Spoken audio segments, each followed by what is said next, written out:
ایک رات فرعون نے ایک خواب دیکھا کہ شام کی طرف سے ایک آگ آئی اور اس آگ نے تمام گھروں کو جلا ڈالا، جبکہ بنی اسرائیل والے محفوظ رہے۔ دہشت کے عالم میں بیدار ہونے کے بعد فرعون نے تمام کاہنوں اور نجومیوں کو جمع کر کے اپنا خواب بیان کیا۔ نجومیوں نے اسے بتایا کہ بنی اسرائیل میں ایک بچہ پیدا ہوگا جو فرعون کی بادشاہت کو ختم کر دے گا۔ بنی اسرائیل کے یہاں بھی شروع سے ہی یہی بات مشہور تھی۔ اس خواب کے بعد وہ مزید فکرمند ہو گیا اور اس نے حکم جاری کر دیا کہ بنی اسرائیل میں پیدا ہونے والے تمام لڑکے قتل کر دیے جائیں، اور حکم کے مطابق فرعون کے حواری اور اس کے سپاہیوں نے ہر ممکن قدم اٹھایا تاکہ کوئی بھی نومولود لڑکا زندہ نہ بچ پائے، لیکن اللہ کے فیصلے اٹل ہوتے ہیں۔ دیکھتے ہی دیکھتے بنی اسرائیل کے ہزاروں نومولود بچے ذبح کر دیے گئے۔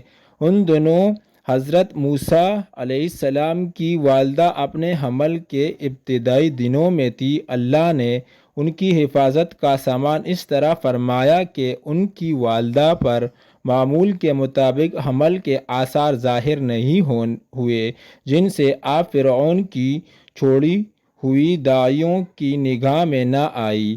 انہوں نے اس بات کو چھپائے رکھا یہاں تک کہ پیدائش کا وقت قریب آ پہنچا اور انہوں نے بچے کو جنم دے دیا۔ اس بارے میں سوائے قریبی لوگوں کے کوئی اور نہیں جانتا تھا۔ نجومیوں نے فرعون کو اطلاع دی کہ بچہ پیدا ہو چکا ہے۔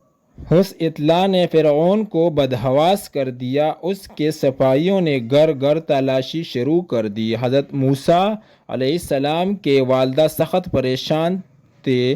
3 مہینے تک انہوں نے حضرت موسیٰ علیہ السلام کو چھپا کر رکھا، لیکن زیادہ عرصے تک بچے کو شاہی جاسوسوں کی نظروں سے چھپا پانا ممکن نہ تھا۔ پھر بھی وہ اپنی پوری کوشش کرتی رہیں، یہاں تک کہ ان کے پاس اللہ کا حکم آ گیا۔ یہ حکم اللہ نے ان کے دل میں ڈالا تھا۔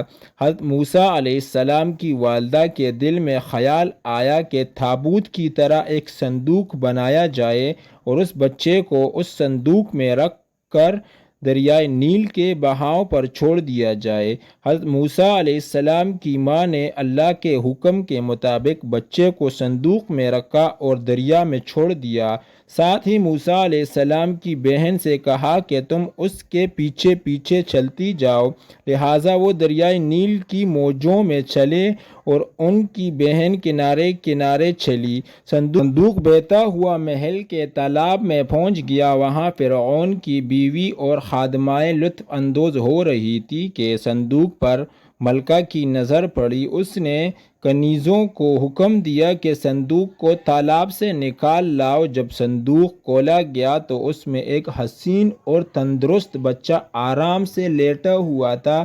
ملکہ بہت خوش ہوئی، اس کی آنکھوں میں ممتا اتر آئی۔ شفقت و محبت سے بچے کو گود میں لے لیا۔ ملکہ نے سوچا کہ اس بچے کو بیٹا بنا کر پالنا چاہیے۔ محل میں کسی نے خدشہ ظاہر کیا کہ یہ بچہ بادشاہ کی سلطنت کو ختم کرنے کا سبب بھی بن سکتا ہے۔ فرعون کے دل میں بھی یہ خیال آیا کہ کہیں یہ بچہ بنی اسرائیل کا وہ لڑکا نہ ہو جس کے بارے میں نجومیوں نے پیشن گوئی کی تھی، لیکن فرعون کی بیوی نے کہا یہ بھی تو ہو سکتا ہے کہ یہ بچہ ہماری آنکھوں کی ٹھنڈک بنے، یعنی ہم اس کو اپنا بیٹا بنا لیں۔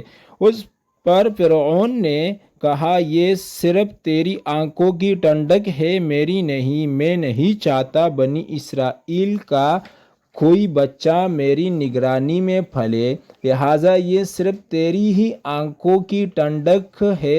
حضرت ابن عباس رضی اللہ تعالیٰ عنہ فرماتے ہیں کہ اگر فرعون یہ بات کہہ دیتا کہ یہ میری بھی آنکھوں کی ٹھنڈک ہے تو اللہ تعالیٰ اسے بھی ہدایت دے دیتا۔ ملکہ نے اس بچے کا نام موسیٰ رکھا، جس کے معنی ہیں کہ وہ شخص جو پانی سے نکالا گیا ہو۔ بچے کو جب محل میں لے جایا گیا تو اس نے دودھ کے لیے رونا شروع کر دیا۔ بچے کے پاس دودھ پلانے والیاں لائی گئیں، لیکن بچے نے کسی عورت کا بھی دودھ نہ پیا۔ جو عورت بھی آپ کو دودھ پلانے کی کوشش کرتی ناکام ہو جاتی۔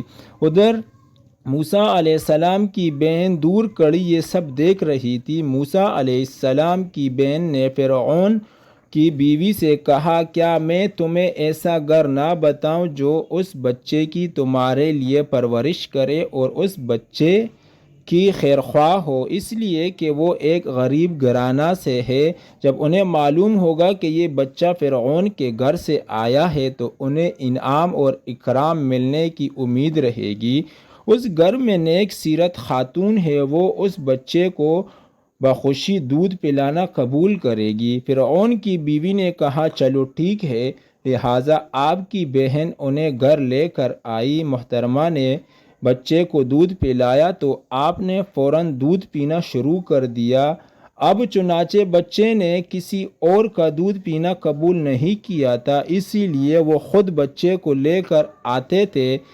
اس طرح موسیٰ علیہ السلام کی والدہ کا بے حد احترام ہونے لگا۔ یوں حضرت موسیٰ علیہ السلام شاہی محل میں پرورش پا کر جوان اور توانا ہو گئے، لہٰذا اللہ نے آپ کو نبوت کے منصب پر فائز کیا۔ آپ نے بنی اسرائیل کو فرعون سے آزادی دلائی اور مصر سے نکل گئے۔ فرعون بنی اسرائیل کو ختم کرنے کے لیے لشکر لے کر روانہ ہوا۔ جب بنی اسرائیل بحر احمر کے قریب پہنچے تو اللہ نے ان کے لیے دریا کے بیچ سے راستہ کھول دیا۔ یہ وہی موقع تھا جب فرعون کا وہ خواب پورا ہونے والا تھا اور اس کی بادشاہت اور لاؤ لشکر تباہ و برباد ہونے والا تھا۔ بنی اسرائیل تو سمندر کے پار چلے گئے، مگر جب فرعون اپنے لشکر سمیت ان کے پیچھے آیا تو سمندر کا یہ راستہ بند ہو گیا اور وہ اپنے لشکر سمیت اس سمندر میں غرق ہو گیا۔